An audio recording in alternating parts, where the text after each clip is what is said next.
మేము రాష్ట్రపతి గారి అపాయింట్మెంట్ అడిగిన తర్వాత అమిత్ షా గారు నరేంద్ర మోడీ గారు రాష్ట్రపతి గారిని కలిసారు.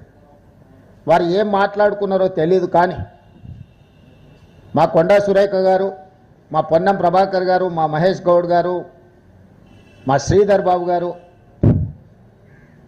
ఒక ఆలోచనకు, ఒక నిర్ధారణకు వచ్చింది.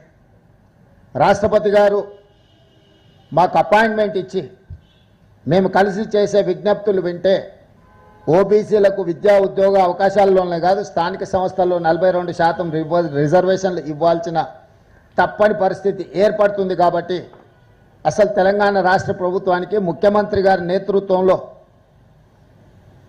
కలిసి ఒక విజ్ఞాపన పత్రాన్ని ఇచ్చి మా పెండింగ్ బిల్లుల అంశాన్ని తేల్చమని ఏదైతే అడుగుతున్నామో, మాకు అపాయింట్మెంటే రాకుండా కేంద్ర ప్రభుత్వం నరేంద్ర మోడీ గారు, అమిత్ షా గారు అడ్డుకున్నారని ఒక నిర్ధారణకు మా మంత్రివర్గ సహచరులు, మా పార్టీ అధ్యక్షుడు వచ్చిండ్రు. అందుకే ఈరోజు 6-7 తారీఖుల్లో ఎప్పుడిచ్చినా మేము మిమ్మల్ని కలుస్తాము, ఢిల్లీలో మీకు అందుబాటులో ఉంటాము అని చెప్పి రాష్ట్రపతి గారికి మేము తెలియజేయడం జరిగింది. అందుకే ఇప్పటి వరకు నిన్న నిరసన కానీ దాదాపుగా 5, 6, 7 తారీఖుల్లో తెలంగాణ రాష్ట్రం మొత్తం కదిలి ఇక్కడికి వచ్చింది. ప్రజాప్రతినిధులు, ప్రభుత్వం మొత్తం ఢిల్లీకే వచ్చింది. మంత్రివర్గం మొత్తం ఢిల్లీలోనే రాష్ట్రపతి గారి అపాయింట్మెంట్ కోసం ఎదురు చూస్తున్నాము. దురదృష్టవశాత్తు రాష్ట్రపతి గారి అపాయింట్మెంట్ మాకు దొరకలేదు. ఇది శోచనీయము, ఇది బాధాకరము, ఇది తెలంగాణ ప్రజలకు అవమానకరము. బలహీన వర్గాల హక్కులను కాలరాయడానికి భారతీయ జనతా పార్టీ మొదటి నుంచి ఇప్పటి వరకు కుట్రలు చేస్తూనే వస్తుంది.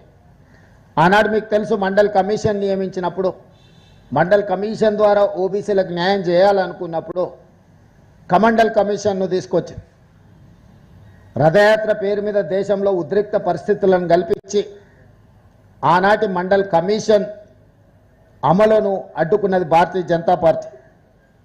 ఆ తర్వాత డాక్టర్ మన్మోహన్ సింగ్ గారు ప్రధానమంత్రిగా ఉన్నప్పుడు, యూపీఏ చైర్పర్సన్గా శ్రీమతి సోనియా గాంధీ గారు ఉన్నప్పుడు ఐఐటి, ఐఐఎం, సెంట్రల్ యూనివర్సిటీలలో బీసీ రిజర్వేషన్లు లేవు, ఖచ్చితంగా అమలు చేయాలి అని నిర్ణయం తీసుకున్నప్పుడు బీజేపీ యూత్ ఫర్ ఈక్వాలిటీ పేరు మీద ఆనాడు ఆ రిజర్వేషన్లను కూడా అడ్డుకున్నారు.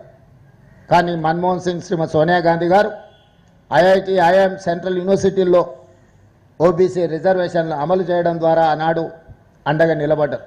ఆ రోజు కూడా కుటిల నీతిని భారతీయ జనతా పార్టీ ప్రదర్శించింది.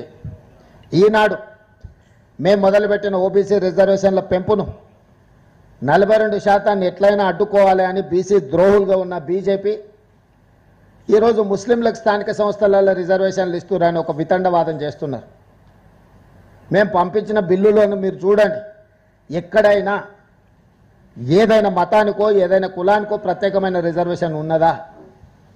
స్థానిక సంస్థల్లో 42% ఎన్ బ్లాక్గా ఎస్సీ రిజర్వేషన్లు కానీ, ఎస్టీ రిజర్వేషన్లు కానీ, ఓబీసీ రిజర్వేషన్లు కానీ ఎన్ బ్లాక్గా కేటాయించడం జరుగుద్ది.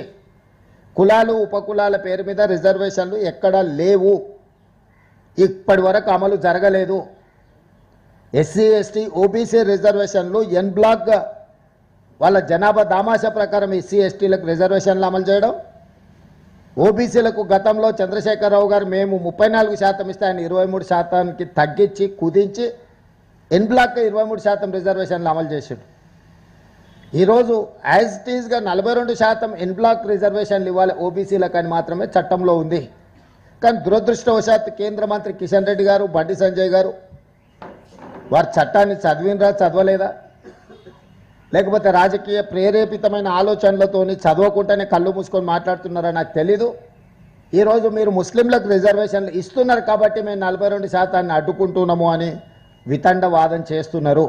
అందుకే నేను సూటిగా అడిగిన, 2017లో రాజస్థాన్ నుంచి ఒక అబ్దుల్ సత్తార్ అని యూపీఎస్సీలో ఒక వెనుకబడిన ముస్లిం జాతి అయిన ఓబీసీ రిజర్వేషన్లో ఐఏఎస్ సాధించిండు. అదేవిధంగా 1971 నుంచి నూర్ బాషా కానీ, దూదేకుల కానీ, ఇతర వివిధ వృత్తులను చేపట్టే ముస్లింలకు చట్టంలోనే రిజర్వేషన్లు ఉన్నాయి. ఆ రిజర్వేషన్లు మహారాష్ట్రలో ఆర్ఎస్ఎస్ కేంద్ర కార్యాలయం ఉన్న మహారాష్ట్రలో ఉన్నాయి, నరేంద్ర మోడీ జన్మించిన గుజరాత్లో ఉన్నాయి, నరేంద్ర మోడీ ప్రాతినిధ్యం వహిస్తున్న ఉత్తరప్రదేశ్లో ఉన్నాయి. మీ రాష్ట్ర ప్రభుత్వాలు ఉండి మీరే కేంద్రంలో ఉండి మీరు మహారాష్ట్రలో ఓబీసీ రిజర్వేషన్లలో ముస్లింలకు అనుమతిస్తారు, గుజరాత్లో ఓబీసీ రిజర్వేషన్లలో ముస్లింలకు అనుమతిస్తారు, ఉత్తరప్రదేశ్ ఓబీసీ రిజర్వేషన్లలో